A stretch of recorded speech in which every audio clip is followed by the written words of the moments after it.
Pawan Kalyan రేంజ్ను TDP సమర్థవంతంగా down చేస్తూ వస్తోంది. ఇందులో నారా లోకేష్ కీలక పాత్ర పోషిస్తున్నారా అన్న అభిప్రాయం కూడా కలుగుతోంది. తాజాగా మొన్న సీఎం ఎవరవుతారు అంటే చంద్రబాబు నాయుడే, రెండో తాటే లేదు, పవన్ కళ్యాణ్కి అవకాశం లేదు, పవన్ కళ్యాణ్ కూడా చంద్రబాబు నాయుడునే ముఖ్యమంత్రిగా అంగీకరించారంటూ చేసిన వ్యాఖ్యలు జనసేన శ్రేణుల్ని తీవ్రంగా నిరుత్సాహపరిచినప్పటికీ మళ్ళీ తాజాగా మరో ఇంటర్వ్యూలో కూడా నారా లోకేష్ ఈసారి ఇంకా అంతకంటే పవన్ కళ్యాణ్ స్థాయిని తగ్గించేలా కొన్ని వ్యాఖ్యలు చేశారు. చంద్రబాబు నాయుడుని అరెస్ట్ చేయగానే రాజమండ్రి సెంట్రల్ జైలుకు పవన్ కళ్యాణ్ వెళ్ళినప్పుడు అందరూ తెలుగుదేశం పార్టీకి పవన్ కళ్యాణే ఒక ఆపద్ బాంధవుడు అని అనుకున్నారు. ఆ మీటింగ్ జరిగిన తర్వాత జైలు నుంచి బయటకు వస్తున్న సమయంలో ఒకవైపు బాలకృష్ణ, ఒకవైపు నారా లోకేష్, మధ్యలో పవన్ కళ్యాణ్ ఉండడాన్ని చూసి జనసేన శ్రేణులు కూడా ఉప్పొంగిపోయాయి. మొత్తం తెలుగుదేశం పార్టీనే తన మీద ఆధారపడేలాగా పవన్ కళ్యాణ్ రాజకీయ చతురతను చూపారు, చక్రం చూపారు. ఇది పవన్ కళ్యాణ్ వ్యూహం అంటే ఆ రోజు గర్వంగా చెప్పుకున్నారు. కానీ ఆ తర్వాత జరిగిన 2-3 పరిణామాల తర్వాత జనసేన పూర్తిగా ఒక స్తబ్దతలోకి వెళ్ళిపోయిందని చెప్పాలి. అందులో ఒకటి ప్రధానంగా చంద్రబాబు నాయుడు పవన్ కళ్యాణ్ ఇంటికి వెళ్ళారు.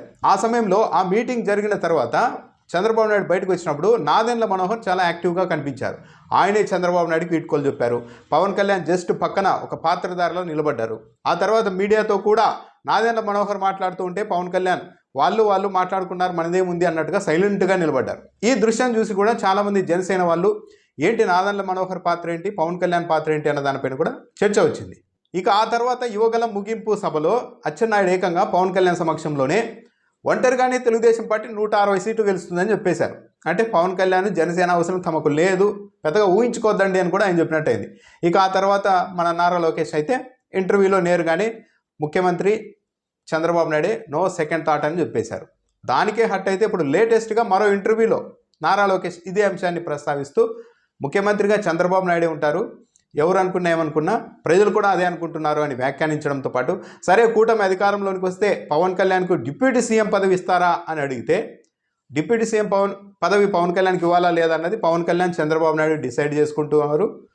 తెలుగుదేశం పార్టీ అధినేత Chandrababu Naidu, TDP politburo Pawan Kalyan, ఈ ముగ్గురు కలిసి ఎవరికి ఏమి ఇవ్వాలి అన్న దానిపైన అప్పుడు డిసైడ్ చేసుకుంటారని నారా లోకేష్ మాట్లాడారు. అంటే సమర్థవంతంగా పవన్ కళ్యాణ్ రేంజ్ను సీఎం స్థాయి నుండి డిప్యూటీ సీఎం స్థాయికి తేవడంతో పాటు అది కూడా ఇవ్వాలా లేదా అన్నది తెలుగుదేశం పార్టీ అధినేత, TDP politburo, Pawan Kalyan ముగ్గురు కలిసి డిసైడ్ చేస్తారు అని నారా లోకేష్ చెప్తున్నారు. ఈ నేపథ్యంలోనే మాజీ సీఎస్ ఐవైఆర్ కృష్ణారావు ఒక ట్వీట్ చేశారు.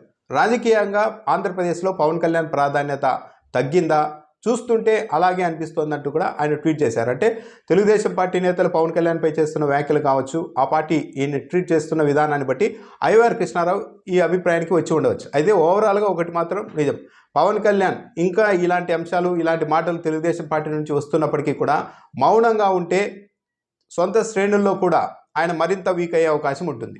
పరోక్ష పద్ధతిలో అయినా సరే మేము తెలుగుదేశం పార్టీ మీద ఆధారపడి లేం అన్న ఒక గట్టి సంకేతాలు, అలాంటి ఘాట్ రియాక్షన్ పవన్ కళ్యాణ్ వైపు నుంచి రాకపోతే ఇదంతా కేవలం తెలుగుదేశం పార్టీని గెలిపించడం కోసమే తామంతా ఒక కూలీల్లా పనిచేయాల్సి వస్తుంది, అంతకుమించి ఏమీ లేదు, మా పవన్ కళ్యాణ్కి వచ్చేది లేదు, పోయేది లేదు, ఈయన ముఖ్యమంత్రి అయ్యేది లేదు, పోయేది లేదు అన్న అభిప్రాయం జనసేన క్యాడర్లో కానీ కొన్ని సామాజిక వర్గాల్లో కానీ ఏర్పడితే తెలుగుదేశం, జనసేన, పవన్ కళ్యాణ్ ఆ వర్గాల్లో మరింత బలహీనపడే ప్రమాదం అయితే ఉంటుంది.